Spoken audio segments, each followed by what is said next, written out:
The rain had been falling for hours, heavy and relentless, drumming against the cracked windows of the fifth-floor apartment, like a warning she could no longer ignore. The sky outside was black, split by flashes of lightning that briefly illuminated the peeling wallpaper and the broken bottles scattered across the floor.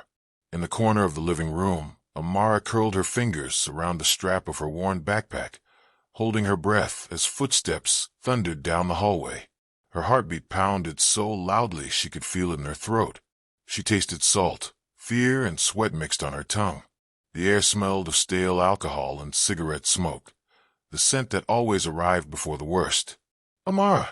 Her stepfather snarled from behind the closed bedroom door, his voice soaked in rage. Something crashed, glass shattering. "I know you're still here. You think you can hide from me." She flinched, her chest tightening.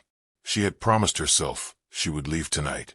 She had said those words so many times before, whispered into her pillow, written into the pages of journals she could never keep, always torn apart and destroyed when he found them. Tonight could not become another broken promise. Her hands trembled as she gripped the cold metal door handle.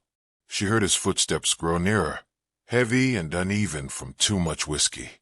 He stopped right outside the living room. "Ungrateful girl," he spat. "I feed you. I clothe you. I keep a roof over your head. And this is how you repay me? Trying to run like your pathetic mother did." The words cut deep, but not as deep as the memory that followed, the sound of her mother's final scream years ago, the echo that never left Amara's mind. She swallowed the burning in her throat. She could not break again. She wouldn't.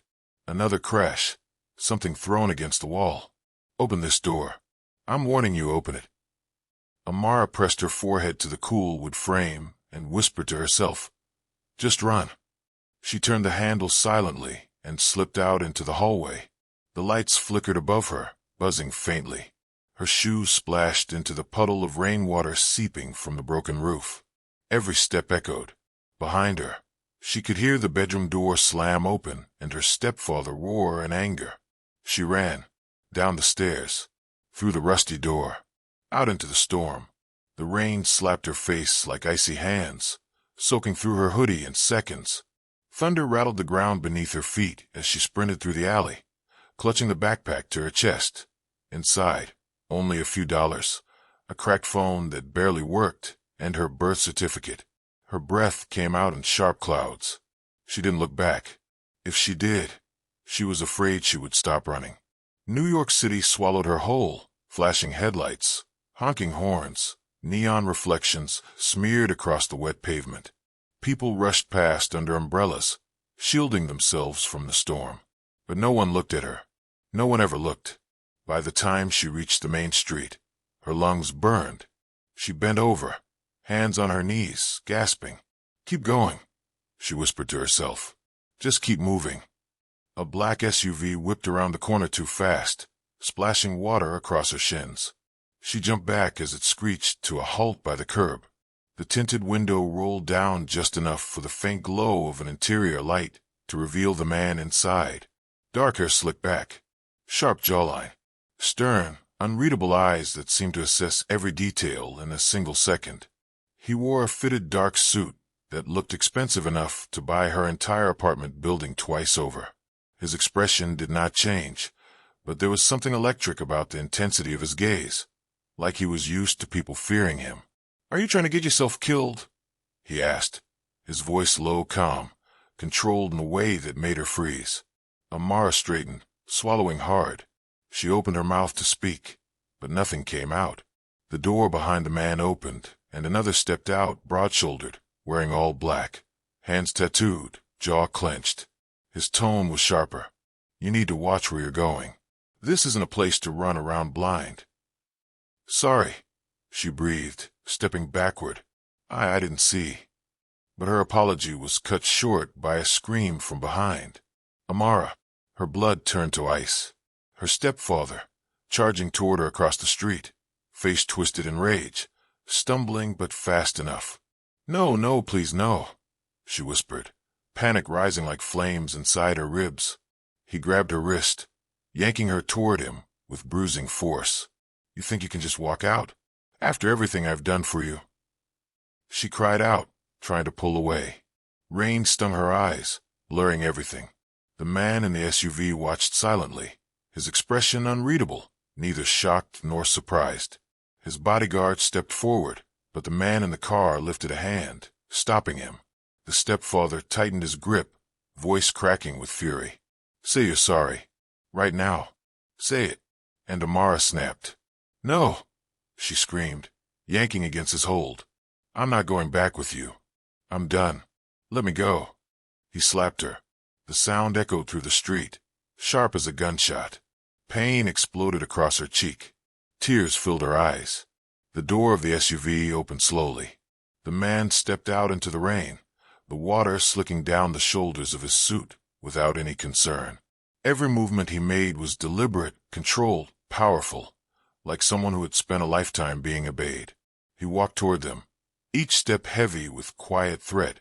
"Let her go," he said, voice steady but lethal beneath the surface. Her stepfather turned, sneering. "Who the hell are you? This is none of your business." The man's eyes glinted like steel. "I wasn't asking." Her stepfather laughed, too drunk to understand the danger. "What are you going to do? Huh? You think I'm scared of you?" Lightning cracked overhead, illuminating the man's face, and for the first time, Amara saw the truth behind his eyes. This man was dangerous, deadly, and he was used to people obeying him without question. He took another step. "You have 3 seconds." Her stepfather released her wrist, just long enough to shove her to the ground. She fell hard, water soaking through her clothes, her palms burning from the scrape. Before she could push herself up, her stepfather swung a fist at the man. Everything happened in one breath.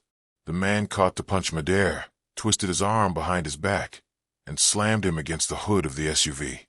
The bodyguard moved to help, but again the man gestured for him to stay back. Her stepfather howled in pain. "Let me go. I'll sue.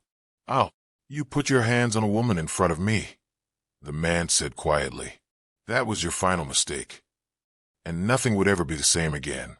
The city blurred through the rain-streaked windows as the SUV moved silently through the midnight streets.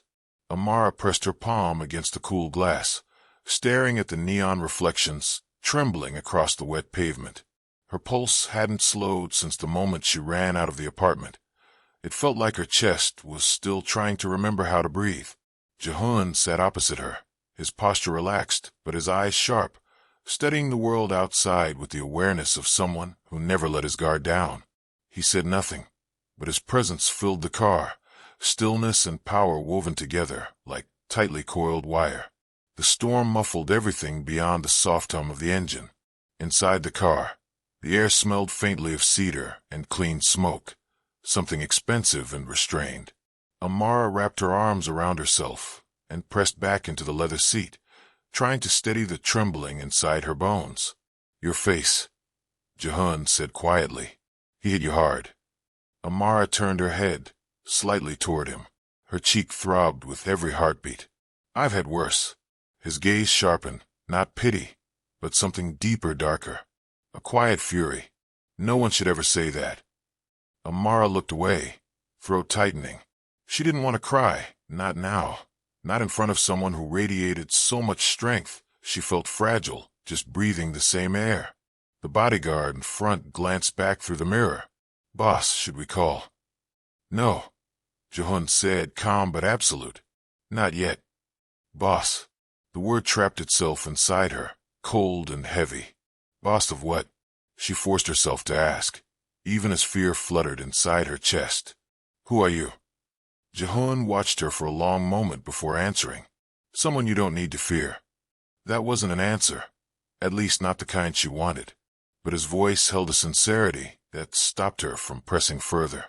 The SUV slowed, turning into an underground parking structure beneath a tall building of glass and black steel. Warm golden lights lined the ceiling, making rain glisten across the polished floor. The car eased into a private section near an elevator, and the driver stepped out quickly to open Jihoon's door. Jihoon didn't move immediately. His eyes stayed on her, his voice lowering. "You have a choice. You can leave right now, and I'll arrange a safe hotel with a bodyguard.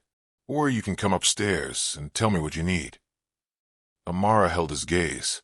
She thought of her apartment, the cracked windows, the broken lock, the stench of smoke and liquor. She thought of her stepfather's voice echoing down the hallway. She thought of running in the rain, with nowhere left to go. Her voice came out small, but steady. "I'll go with you."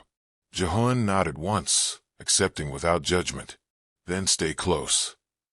He stepped out and offered his hand again, helping her from the car.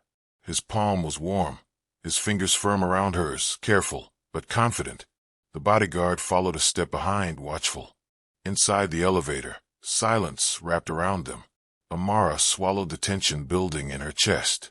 The elevator ascended quickly, smooth and soundless. Her reflection wavered in the mirrored walls, dark curls plastered to her cheeks, rain streaks on her clothes, eyes wide with shock. She looked broken. Jihoon seemed to notice the self-conscious flicker in her expression. "You don't need to look away." "I'm a mess," she whispered. "You're surviving," he replied. "There's a difference." Something inside her shifted, small, quiet, but real. The elevator doors opened to a private floor. The space before them seemed unreal. A wide penthouse with floor-to-ceiling windows, revealing the glittering New York skyline, lights stretching across the horizon like scattered stars. The city felt distant from here, contained and manageable beneath the glass. Warm light spilled across polished wood floors.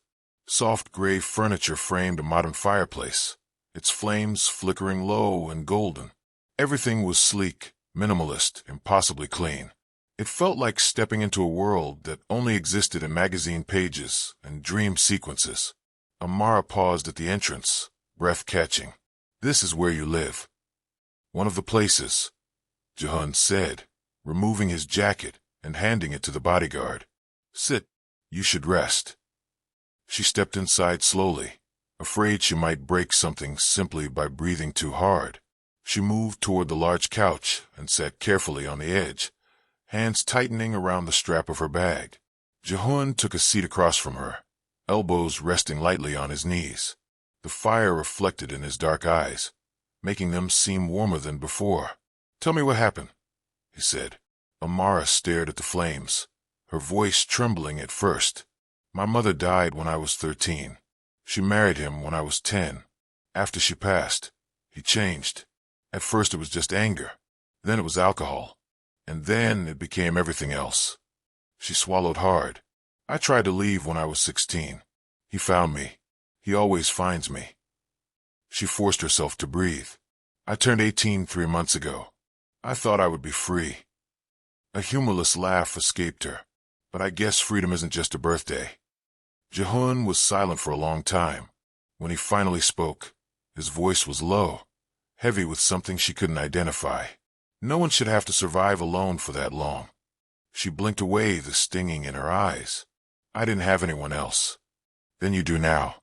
The words hit her like a physical force, not because they were dramatic, but because they were spoken as if they were already fact. Amara looked up at him. "You don't even know me." "I don't need to know you to recognize someone who deserves safety." She felt her pulse quicken, but she didn't look away. Their eyes held, and for a moment the world stilled.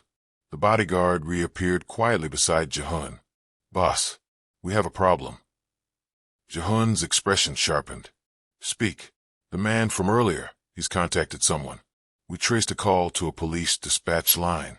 He's filing a report claiming she assaulted him and stole from him." Amara's breath stopped. "What?" The bodyguard continued.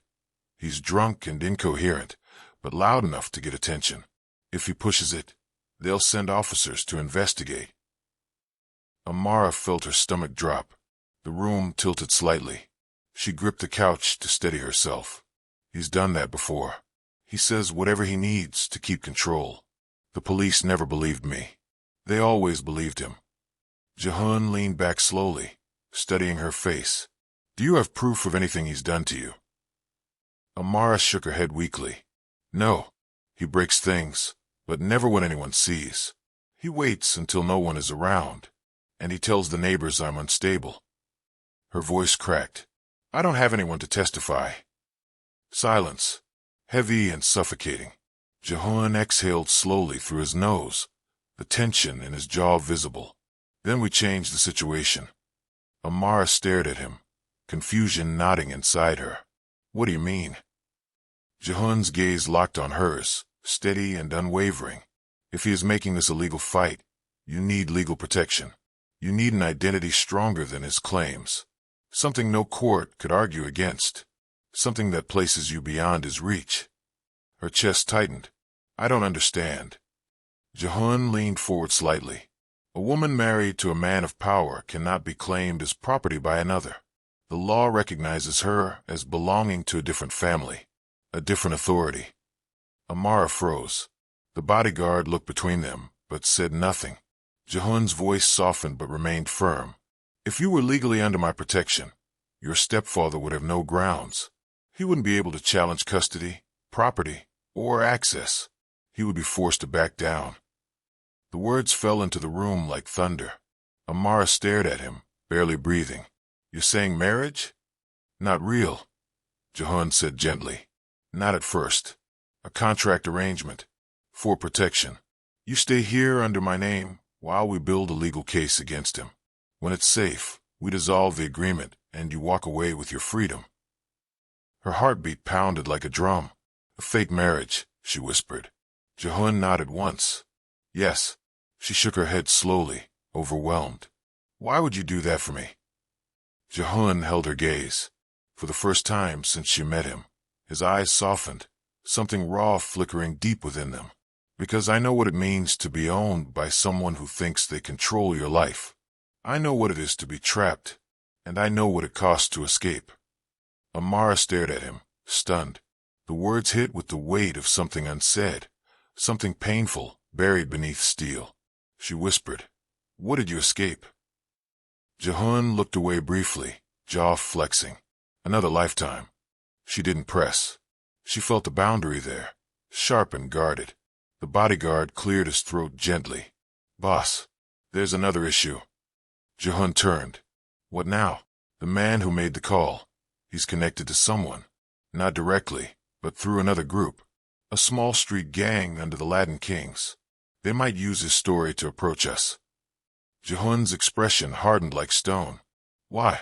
They've been trying to provoke conflict for months. Now they have a reason to escalate. Silence burned through the room. Amara whispered, Why would they come after you? Jihoon looked at her without hesitation. Because I'm not just a businessman, Amara. I am the head of the Moon Syndicate.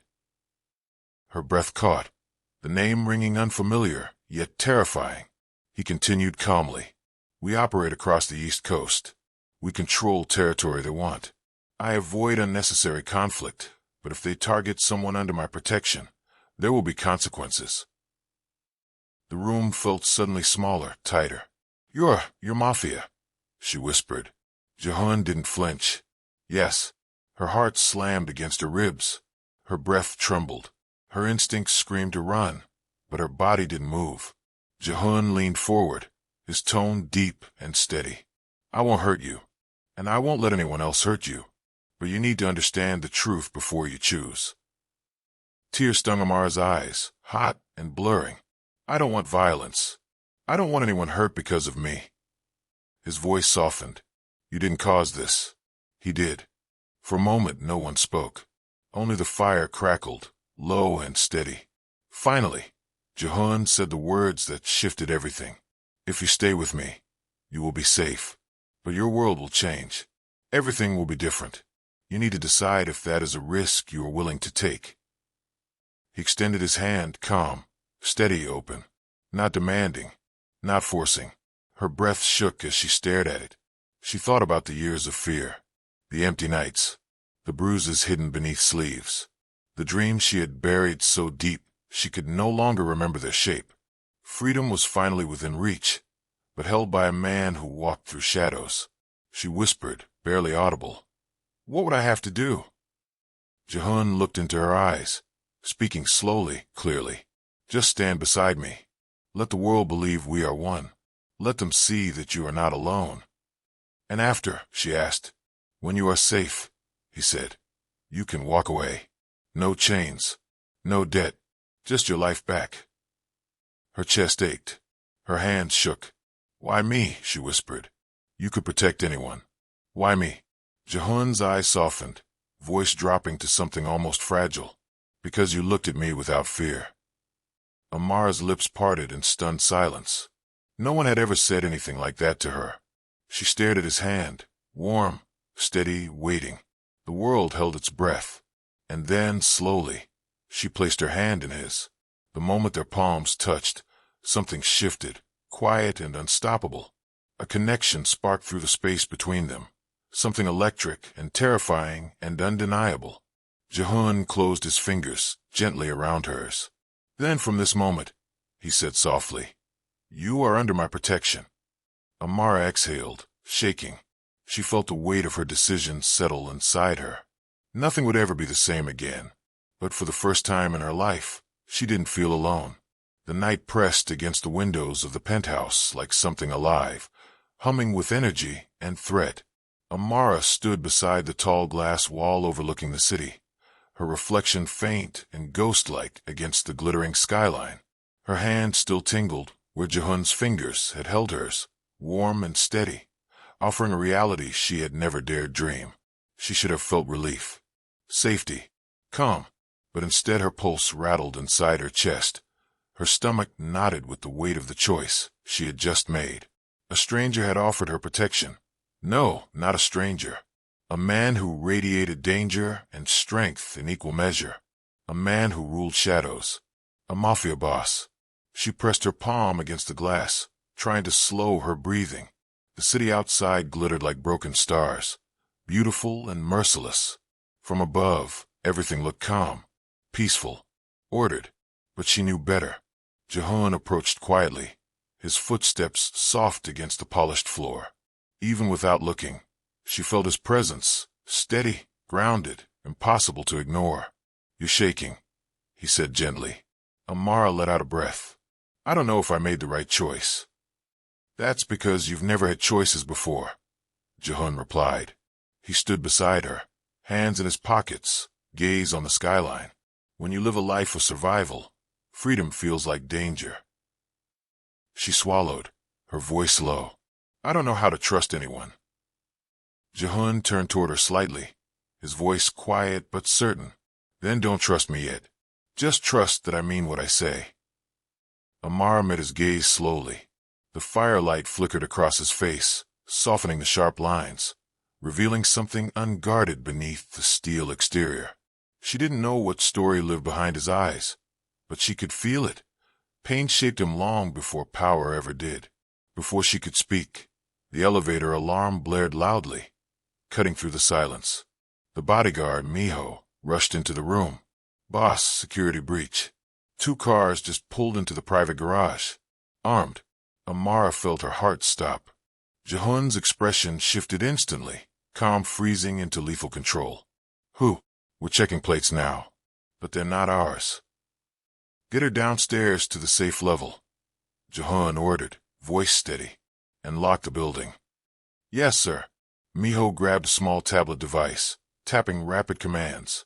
The lights dimmed, steel shutters sliding over the windows with a soft mechanical thrum. Amara stared around, panic clawing at her throat. "What's happening?" she whispered. Jihoon stepped closer, his voice low but firm. "Someone came for leverage. They'll want to use you to force my hand." Amara froze, breath trembling. "This is because of me." "No," Jihoon cut in sharply. "This is because someone underestimated me, and they thought hurting you would weaken me." Another alarm sounded. Echoes of footsteps thundered through the structure below. Miho pulled out a compact gun from under his jacket and whispered urgently, "Boss, they're coming up the service stairwell." Amara felt her knees weaken. Jihoon stepped between her and the door instinctively, voice cold steel. "They won't touch her." His body radiated danger, every muscle coiled with precision. He reached into a hidden panel by the fireplace and removed a matte black weapon, checking the magazine with mechanical efficiency. Amara's voice shook. "Jihoon." He turned to her, voice lowering but no less sharp. "You listen to me. This is not your fault. You don't apologize when someone attacks you. You survive. Tears stung her eyes, but she didn't look away. I don't want anyone to die because of me. Jihoon stepped closer, close enough for her to feel the warmth of his breath. His voice softened just enough to reach her through the panic. I'm not fighting because of you. I'm fighting because of what's mine. Her breath caught. His eyes held hers with unwavering intensity. And you, Amara, are under my protection now. Behind him, Miho called out, Boss, stairwell breached. Gunshots exploded from below, sharp, violent, echoing like thunder. Amara flinched, her body locking in terror. Jihoon reached out and cupped the side of her face gently, his touch unexpected and grounding. Look at me, he whispered. She did. For the first time, she saw not just lethal control, but something fiercely human. You survive. Do you understand? She nodded, voice trembling. Yes. He nodded once, then turned to Miho. Get her to the vault.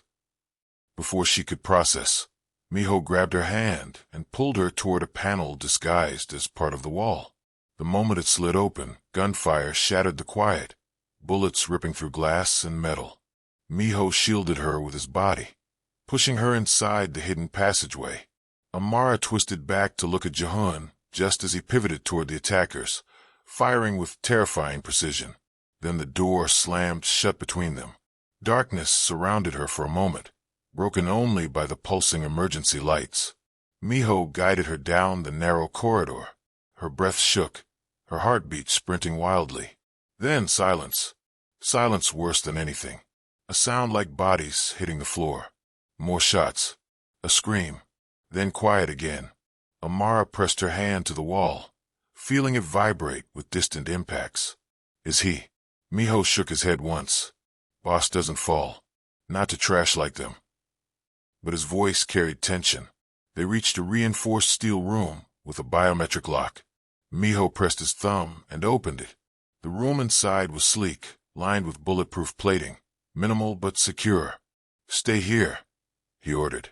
Do not open the door for anyone but us. Amara grabbed his arm desperately. Don't leave him alone. Miho's jaw clenched. He's never alone. Then he was gone, the door locking with a heavy metallic slam. Silence surrounded her. She sank to the floor, burying her face in her hands, fighting to breathe. Every muscle shook. Every heartbeat felt like an explosion in her ribs. She had never felt so helpless. Minutes dragged like hours. And then footsteps. Slow. Heavy. Approaching. Amara's breath froze. Miho. No answer. The footsteps stopped just outside the door. Her heart slammed against her ribs. If the enemy opened that door. The lock hissed. The metal door shifted open. She gasped. Jihoon stepped inside, chest rising hard with each breath. Blood streaked across his sleeve, his hair disheveled, his shirt torn across the shoulder. His knuckles were bruised. A cut split his lip, but he was alive. Amara surged to her feet, her breath crashing out of her in relief. Jihoon. Before she could think, she ran to him, her hands gripping his shoulders. Her voice cracked like glass. I thought. Jihoon caught her around the waist, pulling her into him with unexpected force. She buried her face into his chest, the steady beat of his heart thundering beneath her ear. I'm here, he murmured, his voice low, roughened by adrenaline. You're safe. Her tears soaked into his shirt, but he didn't let go. His hand slid gently up her back, fingers threading through her damp curls, grounding her. I'm here, he repeated, softer now. She pulled back enough to look at him. Her hands trembled as she touched his bruised cheek. You're bleeding. It's nothing. It's not nothing, she whispered. His gaze locked onto hers, raw and unguarded.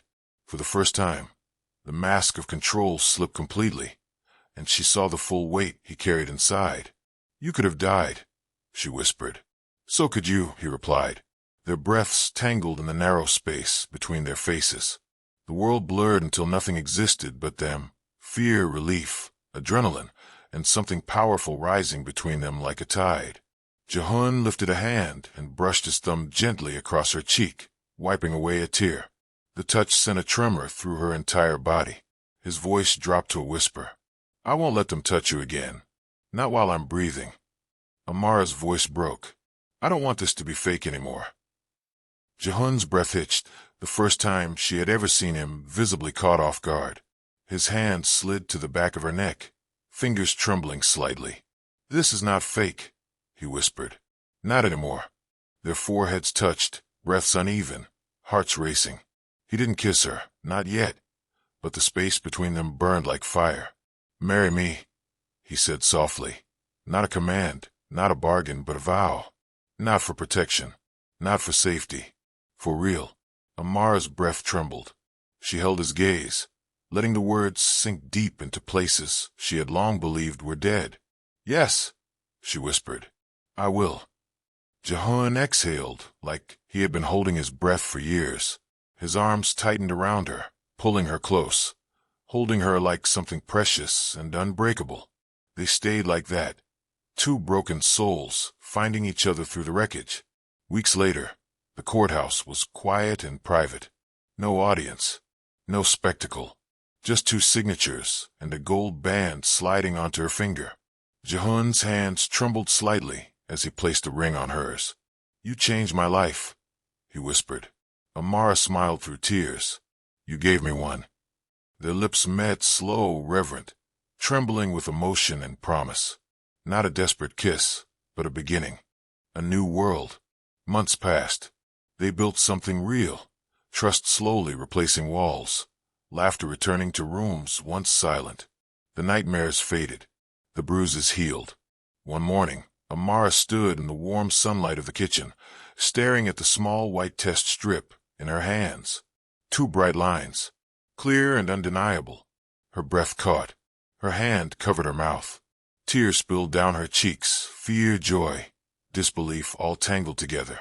Jihoon stepped into the room softly. Amara. She turned to him slowly, tears glowing in her eyes. She placed the test into his hands, voice shaking. Jihoon, I'm pregnant. His eyes widened, breath catching sharply. Shock flickered into something deeper, something that shone like light breaking through darkness. His hand lifted to her face, his thumb brushing away tears gently. Are you afraid? He whispered. A little. She laughed through tears.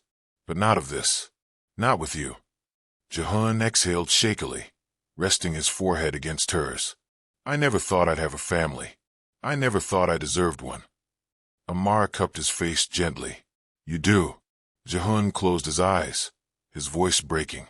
You gave me something I thought I would never have, hope. Amara smiled, tears falling freely. You gave me freedom. His lips brushed her softly, reverent and full of promise. His hand slid to her stomach, resting there with awe. Our child, he whispered. Our family, she said. And for the first time in either of their lives, the future didn't feel like something to run from. It felt like something to run toward. The night their son was born, Jihoon held him with hands that once only knew how to break the world. Now they trembled as they cradled something impossibly small and perfect. He looked down at the child, dark curls, warm brown skin, tiny fingers gripping his thumb with surprising strength. And Jihoon's eyes filled with tears he didn't bother to hide. Amara watched him, exhausted but glowing. He has your eyes. Jihoon looked up, voice breaking. He has your courage. He pressed his forehead to hers. Thank you. For what? She whispered. For saving me. Amara smiled softly. You saved me first. Jihoon kissed her gently, slow, full of everything they had survived to reach this moment. Their son breathed softly between them. Safe, loved, belonging. What began as protection became partnership. What began as a contract became a promise. What began in darkness grew into a love stronger than destiny. And now, together, they built a world where no one would ever hurt their child or each other again. The storm that once threatened to swallow her had led her here. To him, to family, to a future she had never dared imagine. And she would never be afraid again. Thank you for listening to The Black Girl Bore the Child of a Ruthless Korean Mafia Boss to Escape Her Abusive Stepfather. If you enjoyed this story, don't forget to like, subscribe, and share.